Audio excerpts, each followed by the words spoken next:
কিরে বেলাল, এটা কেমন জুলুম তুমি আমার সঙ্গে শুরু করছো? বেলাল রে আয় আয়, আমি নবীর জিয়ারতে আয়। তোমার কি মন চায় না আমি নবীর জিয়ারতে আসতে? বেলাল আসো, আমি নবীর জিয়ারতে আসো রে বেলাল। স্বপ্ন দেখলেন বেলাল, স্বপ্ন দেখার পরে স্বপ্ন ভেঙে গেল। ঘুম থেকে উঠে আশিক রাসূল বেলাল রাদিয়াল্লাহু আনহু রওনা করলেন সুদূর মদিনা পানে। তিনি চলে আসলেন আহা মসজিদে নবীর রওজা মুবারকে, হযরতে আল্লাহর হাবিবের রওজা মুবারকের জালি মুবারকের পাশে মাথা ঠেকাইয়া বেলাল কাঁদতেছিলেন। ইয়া রাসূলুল্লাহ, গোলামকে ডাকছিলেন, গোলাম আসছে, গোলাম আপনার কদমে হাজির হয়ে গেছে। হুজুর, স্বপ্নে যে আপনি আমাকে ডেকে আসছেন, আপনার গোলাম আপনার কদমে হাজির। বসে বসে বেলাল কাঁদতেছিল। এমন সময় নতুন মুয়াজ্জিন হাজির হয়ে গেছে। এসে দেখতেছে নবীর মুয়াজ্জিন বেলাল বসে বসে। সিরাতবিদেরা তিনাদের কিতাবের মধ্যে লিখেছেন মদিনার মাটিগুলি থরথর থরথর করে কেঁপে উঠল। পৃথিবীতে একজনের আযানে পৃথিবীর মাটি কেঁপেছিল। বুঝতেই পারছেন মদিনার মাটি পর্যন্ত এশকে রসুলের ধাক্কায় স্থির না থাকতে পারে কেঁপে উঠল। তাহলে বুঝেন তো মদিনার মানুষের হালত কি হয়েছিল। আল্লাহ, নবীর ইন্তেকালের পরে এইভাবে আর মদিনার মানুষ কোনোদিন ক্রন্দন করে নাই। মদিনার মাটিগুলি থরথর থরথর করে কেঁপে উঠল। সাহাবীদের কান্নার রোল আরো বেড়ে গেল। হযরত বেলাল স্তব্ধ হয়ে গেল, তিনি অজ্ঞান হয়ে গেলেন, আর তিনি আযান দিতে পারেন নাই। ওই দিন হযরতে বেলাল সেই দিন রওজা শরীফ থেকে বিদায় নিয়ে চলে আসলেন। মদিনা আর ছিলেন না, সিরিয়াতে চলে নিয়ে আসলেন এই বিরহ বেদনা নিয়ে। এই বিরহ বেদনা কোনোদিনও ওনার যায় নাই। নবীর বিরহ বেদনা কোনোদিনও যায় না। এটা বিরহ বেদনা। আশিক সারা এটা কেউ বুঝবে না যে আশিক মদিনার রওজা শরীফ থেকে বিদায় নিয়ে আসতে চায়। সে আশিক জানে রওজা শরীফ থেকে বিদায় নিয়ে আসার যন্ত্রণা কেমন।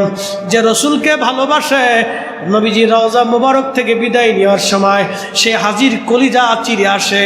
ও হাজি নিজেকে স্থির রাখতে পারে না, আমি রসুলের কদম থেকে বিদায় নিয়ে আসতেছি, আর কোনোদিন মদিনাতে আসার সুযোগ আমার না আসতে পারে। এ হাজির কলিজার ভিতর থেকে ব্যথা আসতে থাকে। এটা দেখানো যায় না, এটার দলিল হয় না। আল্লাহ এশকে রসুল দিয়ে কলিজা আমাদের ভরিয়া দিক। আওয়াজ তুলে জোরে বলেন আমিন। আল্লামা ইকবাল লেখেন, কোরআনের মগজ বলো, ঈমানের রূহ বলো, ধর্মের প্রাণ বলো, সব কিছুর মূল আল্লাহর নবীর ভালোবাসা, আল্লাহর নবীর মোহাব্বত। সাহাবীরা কি করে নবীকে ভালোবাসতেন? হযরত আবু বকর সিদ্দিক রাদিয়াল্লাহু আনহুর কথা আগে আসি। সিদ্দিক আকবর নবীকে ভালোবাসতেন। একটা ভালোবাসার উদাহরণ আল্লাহর নবী বললেন, সাহাবীরা, আবু বকর রে, আমাদের হিজরত করা লাগতে পারে, তুমি প্রস্তুত থাকবে? হযরত আবু বকর রাদিয়াল্লাহু আনহু গভীর রাত্রিবেলা আল্লাহ তিনি তিনার দরজার সামনে হেলান দিয়ে দাঁড়িয়ে গেলেন। যুবক এলাকাবাসী খুব মনোযোগ দিবেন। তিনি দরজার সাথে হেলান দিয়ে দাঁড়িয়ে গেলেন। প্রথম রাত কেটে গেল, দ্বিতীয় রাত কেটে গেল, তৃতীয় রাত কেটে গেল, সপ্তাহ পার হয়ে গেল, মাস চলে গেল, মাস পার হয়ে গেল। প্রত্যেক রাত্রি আবু বকর দরজার সাথে হেলান দিয়ে দাঁড়ানো, কখন নবী আসবে, কখন নবী আসবে, আমি আমার রসুলের সঙ্গে হিজরত করে এই মক্কা থেকে মদিনায় চলে যাব, কখন নবী আসবে, কখন নবী আসবে। সারা রাত্র তিনি দরজার পাশে দাঁড়িয়ে থাকতেন। একবার জোরে বলা যাবে আল্লাহু আকবার। সিদ্দিক আকবর রাদিয়াল্লাহু আনহু হেলান দিয়ে দাঁড়ানো। গভীর রাত, যদি মক্কায় কোনোদিন যান দেখবেন আল্লাহর হাবিবের বাড়ি জাবালে আবু কুবাইস পাহাড়ের পাদদেশে কোনা। হযরত আবু বকরের বাড়ি এবং ওমরের বাড়ি ছিল পাশাপাশি। আবু বকরের বাড়ি জাবালে ওমরে। এখন বর্তমানে সেই পাহাড় কেটে আপনার কি বানানো হয়েছে জানেননি? হোটেল। সেই পাহাড় কেটে হোটেল বানানো হয়েছে। পাহাড়ের নাম জাবালে ওমর। আর একটা পাহাড় আছে পাশে, জাবালে আবু বকর। সেই পাহাড় কেটেও হোটেল বানানো হয়েছে। হযরতে আবু বকরের বাড়ি রাত্রিবেলা নবীজি চলে গেলেন, আস্তে করে দরজায় টোকা দিলেন আবু বকর, জোরে কথা বলেন নাই, ছোট্ট করে টোকা দিলেন আবু বকর, সাথে সাথে দরজার খিল খুলে গেল। আবু বকর রে, তুমি কি ঘুমাও নাই? বলি ইয়া রাসূলুল্লাহি, আপনি বহুদিন আগে বলেছিলেন হিজরত করা রাখতে পারে, তুমি প্রস্তুত থাকিও। হুজুর সেই দিন রাত্রে থেকে আবু বকর হিজরতের জন্য প্রস্তুত হয়ে আসি, দরজার সাথে আমি হেলান দিয়ে দাঁড়ায় থাকি। রাতের ভাগে একটা সেকেন্ডের জন্য আমি বিছনায় পিঠ লাগাই না, কারণ আপনি কখন আসবেন আর আমাকে আবু বকর বলে ডাকবেন, কাফেররা যদি টের পায় আপনাকে কষ্ট দিবেন। হুজুর আমি আবু বকর আপনার জন্য দরজার সাথে হেলান দিয়ে দাঁড়ায় থাকি, নবী কখন আসবেন একবার জোরে জোরে বলা যাবে কি মারহাবা। আম্মা জান আয়েশা গভীর রাত্রিবেলা তিনি আকাশের নক্ষত্র গণনা করতেছিলেন। 1 1 2 2 3 3 4 4 5 5 গুনে গুনে গুনে গুনে গুনতেছিলেন। নবী আমার জিজ্ঞেস করলেন, আয়েশা রে তুমি কি করো? আম্মা জান বলেন, ইয়া রাসূলুল্লাহ আকাশের নক্ষত্র গণনা করি। নবীজি বলেন, আয়েশা রে কেউ কি কোনোদিন আকাশের নক্ষত্র গনে গনে শেষ করে দিতে পারবে? সেই দিন আল্লাহর নবী একটা কথা বলেছিলেন, কেউ কি কোনোদিন আকাশের নক্ষত্র গনে গনে শেষ করে দিতে পারবে? আকাশের নক্ষত্র গণনা করা কোনো মানুষের পক্ষে সম্ভব হবে না। বিজ্ঞান যত আধুনিক হোক, আকাশের নক্ষত্র তারা কোনোদিন গুনে গুনে শেষ করে দিতে পারবে না, কারণ আল্লাহ রসুল বললেন আকাশের নক্ষত্র গুনে গুনে শেষ করা সম্ভব না। একবার আওয়াজ তুলে বলা যাবে কি আল্লাহু আকবার। সিদ্দিক আকবর তেনার মেয়ে আমাদের মা জননী আম্মা জান আয়েশা সিদ্দিকা বলেন, ইয়া রাসূলুল্লাহ তাহলে বলেন তো আকাশের নক্ষত্র সম নেকি কি কারো আমল নামায় আসেনি? আল্লাহর হাবিব ডাক দেয়া বলেন, আয়েশা রে আকাশের নক্ষত্র তুল্য কারো যদি আমল নামায় নেকি থাকে, সে হলো আমার উম্মতের ভিতরে ওমরের আমল নামায় নেকি আছে। একবার জোরে বলা যাবে সুবহানাল্লাহ। মনে হয় বুঝেন নাই, আবার বুঝাই। হযরত ওমরের আমল নামায় আকাশের নক্ষত্র তুল্য নেক লেখা আছে। এখন প্রশ্ন করেন তো আকাশের নক্ষত্র কত? এটা আমার রসুলের জানা আছে। ওমরের আমল নামায় নেকি কত? আমার নবীর দরবারে খবর আছে। কথা বলেন ঠিক কিনা?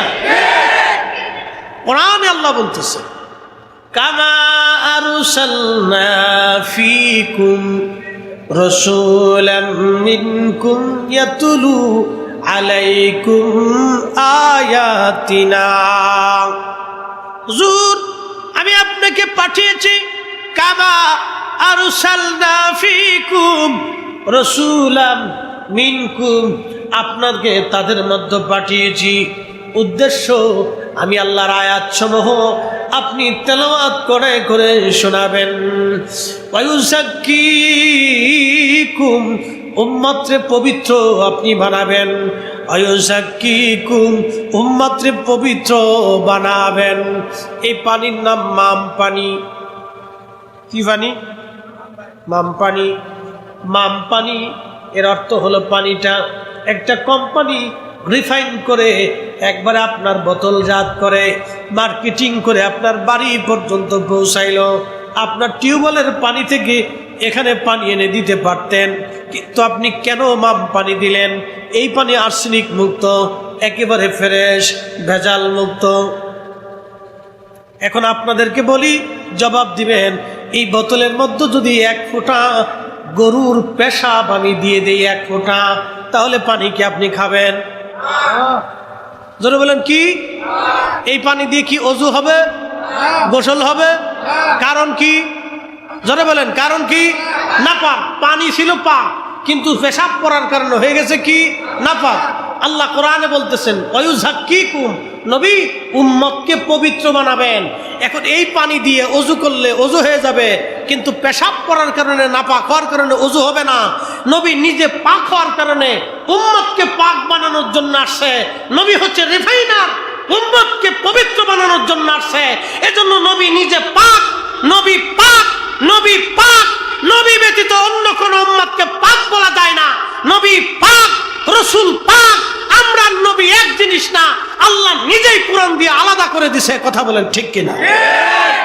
কিন্তু হতভাগা, কপাল পোড়া, নিজেকে রাসূলের মতোই দাবি করে বসে। হতভাগা, কোরআনের তাফসীর করে কোরআন আল্লাহ বলতেছেন ওয়ায়ুযাক্কিকুম ওয়া ইউআল্লিমুকুমুল কিতাবা ওয়াল হিকমা। নবীজি আপনি উম্মতকে কিতাব শিক্ষা দিবেন, কোরআন শিক্ষা দিবেন, হিকমত শিক্ষা দিবেন, সুন্নাত শিখাবেন, মাসলা মাসাইল শিখাবেন। হিকমত মানে সুন্নাহ, হিকমত মানে মাসলা মাসাইল, হিকমত মানে জীবন চলার পদ্ধতি, হিকমত মানে রাষ্ট্রনীতি, হিকমত মানে পররাষ্ট্রনীতি, হিকমত মানে সমাজনীতি, হিকমত মানে পরিবার নীতি, হিকমত মানে নবীজির সুন্নতে নিজেকে রাঙিয়ে তোলা, হিকমত মানে আল্লাহর নবীর দেওয়া রাস্তা। প্রিয় নবী আপনি উম্মতকে হিকমত শিক্ষা দিবেন নবীজি। ও নবী এখানে শেষ না, আপনি আরো শিখাবেন। ওয়া ইউআল্লিমুকুম মা লাম তাকুনু তা'লামুন। উম্মত যেটা জানতো না, উম্মত যেটা জানে না, সেটা উম্মতকে আপনি শিখাবেন। মনোযোগ দেন। খাজা বাবা আজমিরি আনাসাগরের পানি একটা লুটার ভিতরে, একটা বোতলের ভিতরে তিনি ধরেন একটা বোতল, তখন ছিল লুটা আপনার মশক। আনাসাগরের পানি যদি কোটি কোটি মন পানি যদি একটা লুটার ভিতরে আনতে পারেন, বলেন খাজা বাবার এই বিদ্যা ঢাকা ইউনিভার্সিটিতে গেলে পাওয়া যাবে? হ্যাঁ, দারুল উলুম দেওবন্দ মাদ্রাসায় গেলে পাওয়া যাবে? বেরেলি শরীফ মাদ্রাসায় গেলে মনে হয় পাওয়া যাবে? জামিয়া আহমদিয়া মাদ্রাসায় গেলে মনে হয় পাওয়া যাবে?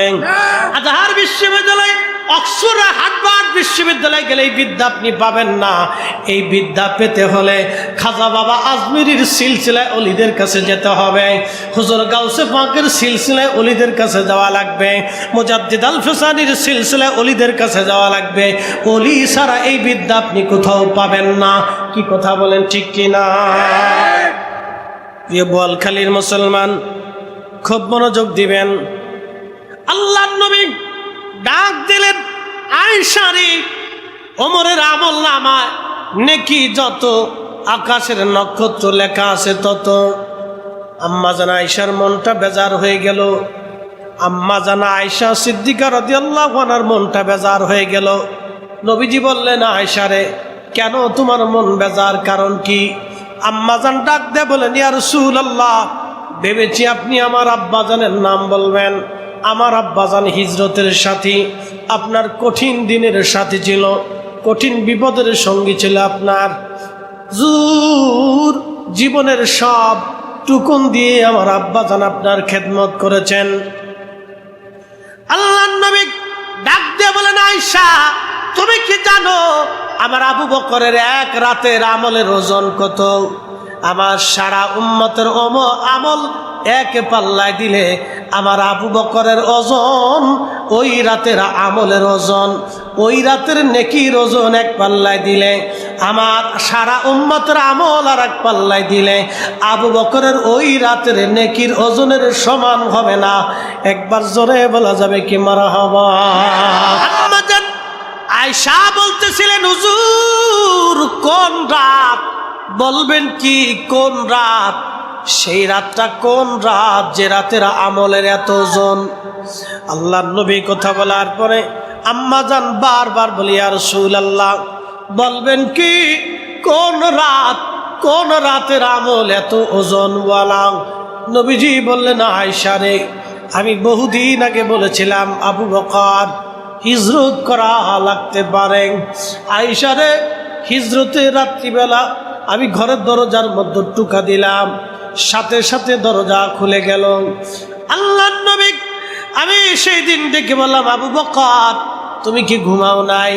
তোমার আব্বাজান আমার সাথী আবু বকর সেই দিন বলল, হুজুর যেই দিন আপনি বলেছিলেন হিজরত করা লাগতে পারে, ইয়া রাসূলুল্লাহ সেই দিন থেকে আমি একটা রাতের জন্য বিছানায় আমি পিঠ লাগাই নাই।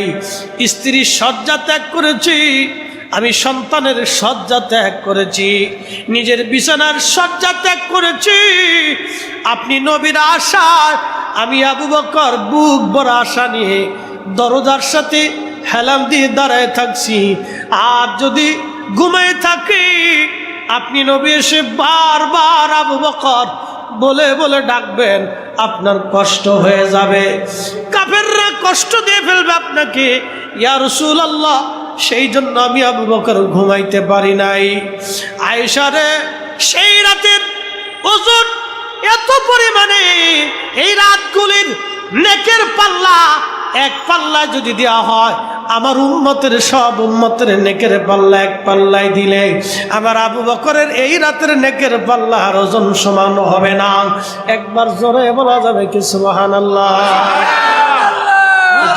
তাকবীর, আল্লাহু আকবার, সালাত, ইয়া রাসূলুল্লাহ, গাউসিয়া, ইয়া গাউসিয়া, আহলাসসাকিওয়াল জামাত, জিন্দাবাদ জিন্দাবাদ জিন্দাবাদ। বলেন এটা ফরজ না ভালোবাসা?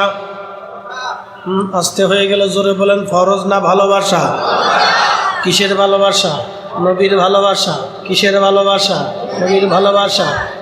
এই ভালোবাসা কি আল্লাহ রাসূলের ভালোবাসার জন্যে মিলাদুন নবীর মাহফিল সাজাইয়া আপনারা এখানে আজ বসে গেলেন। কি কথা বলেন, ঠিক কিনা? এটা দুনিয়ার কোনো ভালোবাসা না, এটা আল্লাহ রাসূলের ভালোবাসায় আপনারা এখানে বসে আছেন। তাহলে বলেন, আবু বকরের রাদিয়াল্লাহু আনহুর ভালোবাসা যদি বৃথা না যায়, তাহলে আজকের রাতের ভালোবাসা বৃথা যাবে না। কথা কন না কেন, ঠিক কিনা? যারা বেদাত বেদাত বইলা উম্মতকে মাহফিল থেকে সরায় দেয়, তারা বুঝি মেলা জান্নাতের কারণ খুঁজে পাইছে, তারা বুঝি মনে হয় জান্নাত কিনে ফেলছে। আর টিম টিম তারা মাঠে পারে ডিম, তাদের ঘোড়ার দুইটা ডিম। কথা কন না কা? তারা পারসনি? আর টিম তারা মাঠে পারে ডিম, তাদের ঘোড়ার দুইটা ডিম। বেদাতের ফতোয়া দিয়ে এই মাহফিল থেকে উম্মতকে তারা সরায় দিল। আর টিম তারা মাঠে পারে ডিম, তাদের ঘোড়ার দুইটা ডিম, তারা কিছুই পাবে না। বরং এই মাহফিল সাজাইয়া আমরা সুন্নিরা আল্লাহর হাসরের ময়দানে নবীর কদমের সুপারিশের আশা করতে পারি। হাত উঁচা করে বলেন, ঠিক না বেঠে?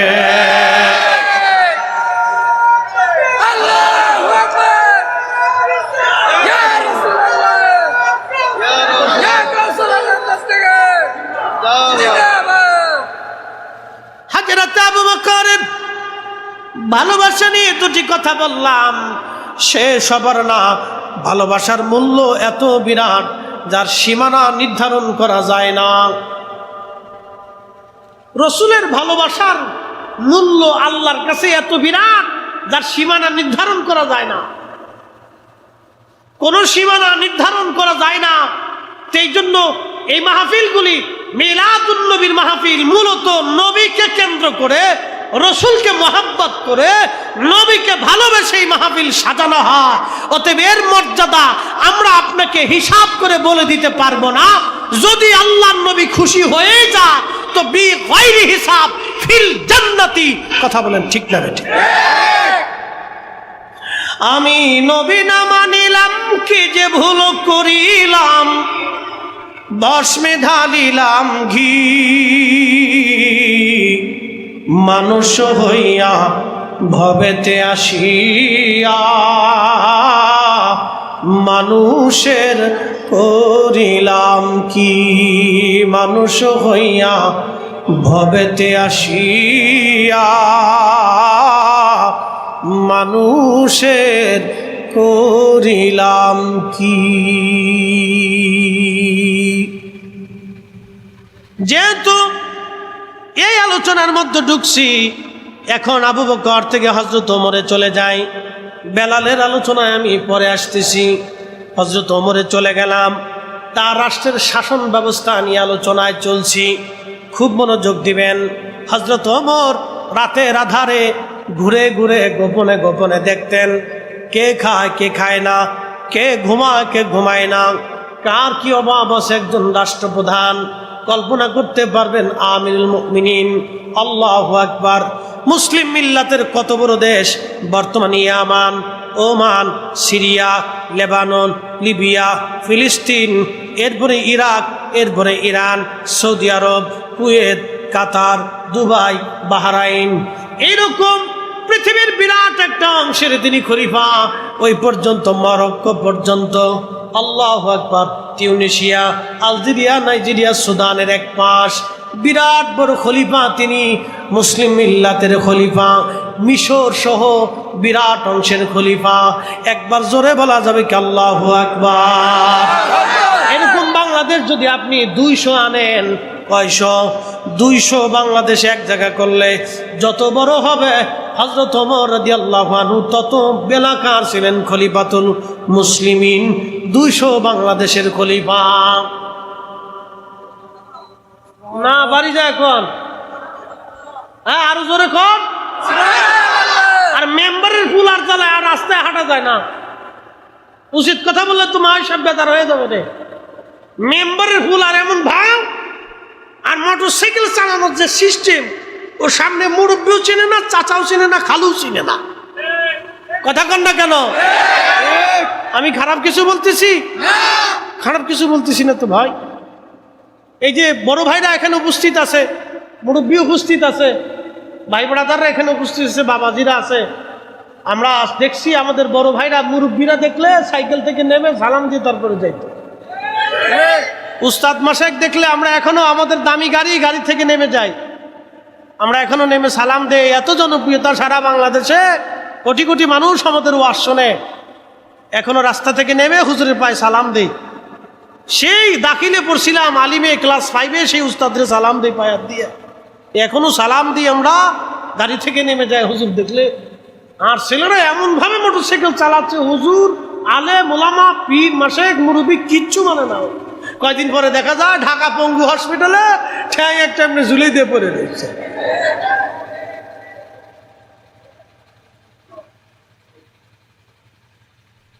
বাস্তবতা থেকে বলতেছি।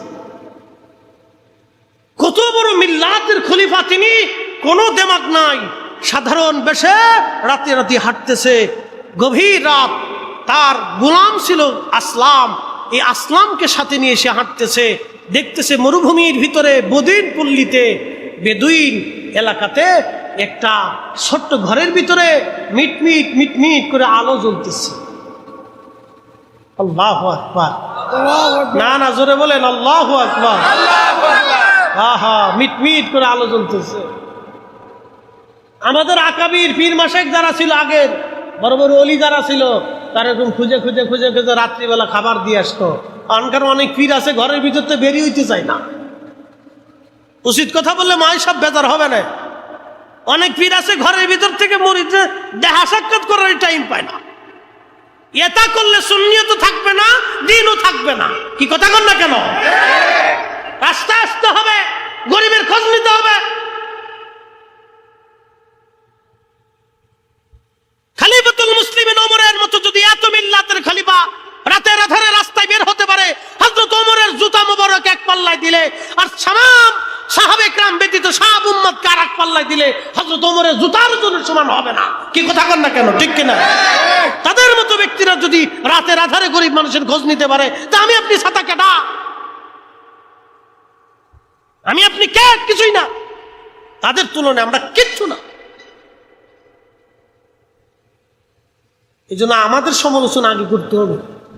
আমরা যদি ভালো হইতাম তাহলে দেশ ভালো হয়ে যেত। ঠিক কিনা? তো মনোযোগ দেন। হযরত ওমর রাদিয়াল্লাহু আনহু আস্তে আস্তে ঘুরতে ঘুরতে দেখি মিটমিট করে আলো জ্বলে। তো চিন্তায় পড়ে গেলেন, এত রাত্রে আলো জ্বলে কেন? তিনি হাঁটতে হাঁটতে হাঁটতে হাঁটতে তাঁবুর পাশে যেয়ে দাঁড়ায়। ভিতর থেকে এক মহিলার কণ্ঠে আওয়াজ আসে, মা, মেয়ে আমার, দুধের সাথে পানি বেশি করে মিশাও। কিসের সাথে? দুধের সাথে। মনে হয় বোয়ালখালীতে পানি মিশানো হয় না। হ্যাঁ, জোরে কোন। আমার কেরানীগঞ্জে একজনে সাংবাদিক কেমনে কেমনে ছিল, ও ক্যামেরা ধরছে তো 1-1.5 কিলোমিটার থেকে তো ক্যামেরা জুম করে নিয়ে দেখানো যায়। তো মনে হয় খুব দূর থেকে জুম করে দেখে যে এক লোকে ওই দুধের সাথে পাউডার দিয়ে তারপরে আরো পানি দিয়ে বালতি করতেছে। সে আমাদের কেরানীগঞ্জের বিশিষ্ট দুধ বিক্রেতা। কত বড় চোর চিন্তা করতে পারছেন? চোরের ঘরে চোর, 23 চোর, ওরা এগুলি দিয়ে 1000 বছর ইবাদত করলেও আল্লাহর জান্নাত হবে না। বাবা কথা কন না কেন, ঠিক কিনা? হা হা হা, এইরকম চোর ঘরে ঘরে রন্দে রন্দে ঢুকছে। হাজরত আমার রাতের আধারে তাঁবুর পাশে দাঁড়ায় শুনে মহিলা তার মেয়েকে ডাক দিয়ে বলতেছে, মা রে, মেয়ে আমার, দুধের সাথে পানি বেশি করে মিশাও। মেয়েটা জবাব দিল, আম্মা জান, আমি দুধের সাথে পানি মিশাইতে পারবো না। মেয়ে আমার, কেন? বলে, হযরত ওমরের গোয়েন্দা যদি জেনে ফেলে দেয় আমি দুধের সাথে পানি মিশাই, কালকে বিচার হবে। কিন্তু খলিফা নিজে তাঁবুর পিছনে দাঁড়ায় দাঁড়ায় শোনেন। একবার জোরে বলবেন কি মারহাবা। এটাই হযরত ওমরের রাষ্ট্র ব্যবস্থা ছিল। হযরত ওমরের রাষ্ট্র ব্যবস্থার নাম এটা। হযরত ওমর পিছনে দাঁড়িয়ে দাঁড়িয়ে চুপচাপ শুনে মহিলা ডাক দেয়, মা রে, এত রাত্রে ওমরের গোয়েন্দা আসবে না, তুমি দুধের সাথে পানি মিশাও। মেয়েটা ডাক দিয়ে বলতেছে, আম্মা জান, দুধের সাথে আমি পানি মিশাইতে পারবো না রে মা। হযরত ওমরের গোয়েন্দা যদিও রাত্রিবেলা নাও জানে, কিন্তু আমার আল্লাহ, আমার মালিক, আমার আল্লাহ, সে জানে আমি দুধের সাথে পানি মিশাইতেছি। হাসরের ময়দানে আল্লাহর আদালতের বিচারের কাঠগড়ে আল্লাহ দাঁড়া করাবে। মা রে, আমি দুধের সাথে পানি মিশাইতে পারবো না। একবার জোরে বলবেন কি মারহাবা। তামাম মাটি খুঁড়ে খুঁড়ে যদি এরকম একটা মেয়ে তালাশ করে দেখেন পান কিনা, এরা সাহাবী রাসূল। একবার জোরে বলবেন কি আল্লাহু আকবার। আমার দেশের মেয়েদের কথা বলে কোনো লাভ নাই। ও সাতা মেয়ে থাকে একদিকে, ওর উন্না থাকে আর একদিকে। কি যে অবস্থা, নিজের শরীরটাই নিজে ঢাকতে পারে না মেয়ে, নিজের চরিত্র কেমনে ঢাকবে? নিজের দেহটাই নিজে ঢাকতে পারে না, নিজেকে নিজে তিনি পর্দার ভিতরে রাখতে পারে না। এ কথা বললে আপনারা বেজার হয়ে যাবেন, অখুশি হবেন, হুজুর আপনাকে এই ওয়াজের জন্য আনি নাই। তবে হ্যাঁ, আমাদের মেয়েদেরকে পর্দানিশীন হওয়া লাগবে, আমানতদার হওয়া লাগবে। পর্দার বুরকার নিচে যাওয়ার আগে আমানতদার হওয়া লাগবে। বুরকাওয়ালাও দেশে আছে, বহু টিকটক করে বেড়ায়। অনেক বুরকাওয়ালা আছে টিকটক বানায়। এই কথা কন না কে? অনেক বুরকাওয়ালা কি বানায়? হ্যাঁ, টিকটক করে বুরকা পর্দা দিয়ে টিকটক বানায়। চোরে শয়তান, ওরে খানা করে কায়দা মতো বাটাম চলান জুতা দিয়ে পিটানোর দরকার। ও বুরকার ইজ্জত শেষ করে দিচ্ছে। আবার একদম মাঝে মধ্যে দেখে চুপি টাপি বলে জুব্বা চাপি গাই দিয়ে বউরে বুরকা পরে টিকটক বানাচ্ছে। শয়তান কোথাকার! এগুলো নির্বাচিত করিয়া রাস্তাঘাটে জুতা দিয়ে পিটানোর দরকার। ও আলেম সমাজের ইজ্জত নষ্ট করে দিতেছে। প্রিয় মুসলমান, বোয়ালখালীবাসী মেয়েটাই কথা বলার পরে হযরত ওমর রাদিয়াল্লাহু আনহু গোলাম আসলামকে বললেন, বেটারে, জায়গাটা নির্বাচন করে আসো, সকালবেলা লোক পাঠাইতে হবে, আমার খোঁজ নেওয়া লাগবে তাদের। ওনারা দুইজন চলে আসলেন, ফজরের নামাজ পড়াইলেন আমিরুল মুমিনিন। আগের আমিরুল মুমিনিন, আমির ওমরা যারা, তারা নামাজ পড়াইতেন। আজকের ডিসি সাহেব, এসপি সাহেব যদি নামাজ পড়াইতো, যদি বোয়ালখালীর ওসি হিসাবে, টিএনও সাহেবে নামাজ পড়াইতো, তাহলে আপনি চিন্তা করেন বোয়ালখালীতে এই ঝামেলা চলতো না। বাংলাদেশের প্রত্যেকটা উপজেলার এই আপনার কি বলে টিএনও, এরপরে উপজেলার আপনার ওসি সাহেব, তিনি যদি নামাজ পড়াইতেন, উপজেলার চেয়ারম্যান সাহেব যদি নামাজ পড়াইতেন, উপজেলার এমপি সাহেব যদি নামাজ পড়াইতেন, তাহলে কেউ আজকে দুর্নীতি করতে পারতো না। প্রত্যেক মাসে মাসে জুমার নামাজের পরে তিনি হিসাব কষে দিতেন, আমার বাজেট এসেছে এত কোটি টাকা, আমি এত কোটি টাকা এইখানে রাস্তা, ওইখানে কালভার্ট, ওইখানে ব্রিজ, ওইখানে ওই লোকটা অসুস্থ আমি একে একে এমন এমন বরাদ্দ টাকা দিয়ে দিছি। প্রত্যেক মাসে মাসে এইভাবে যদি জুমার নামাজের সময় হিসাব কষে দেওয়া হতো তাহলে আমার দেশে দুর্নীতি নামক সভা যাইতো না। সিস্টেমই বালা না, সিস্টেম করে দিছি টাকা বিদেশে পাচার করার, সিস্টেম করে দিছি দুর্নীতি করার, যার কারণে দুর্নীতি যায় না। দুর্নীতি বন্ধ করার জন্য অরিজিনাল প্রসেস তৈরি করা লাগবে, তাহলে অটোমেটিক দুর্নীতি বন্ধ হয়ে যাবে। কথা কোন ঠিক কিনা?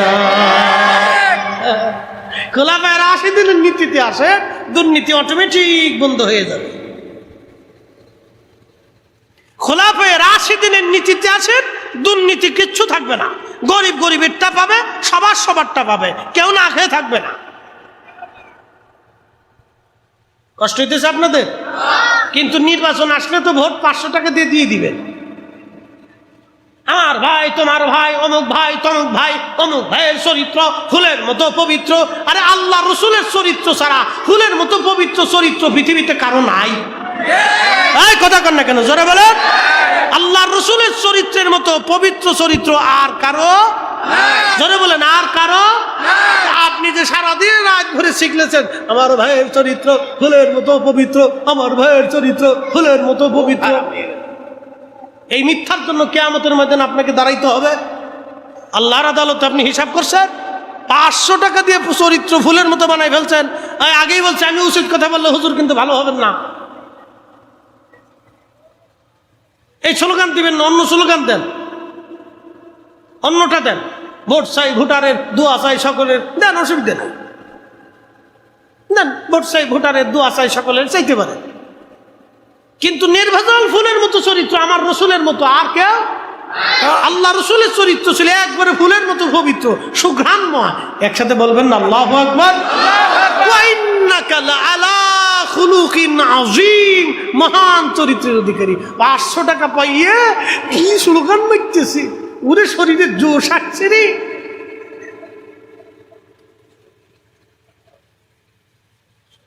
পাঁচশো টাকার ধাক্কা কারে কয়? 500 টাকার ধাক্কা। আর যদি বলি জশ্নে জুলুসের মিছিলে আসেন, ফোনে আসবানে, কি কথা কর না কে?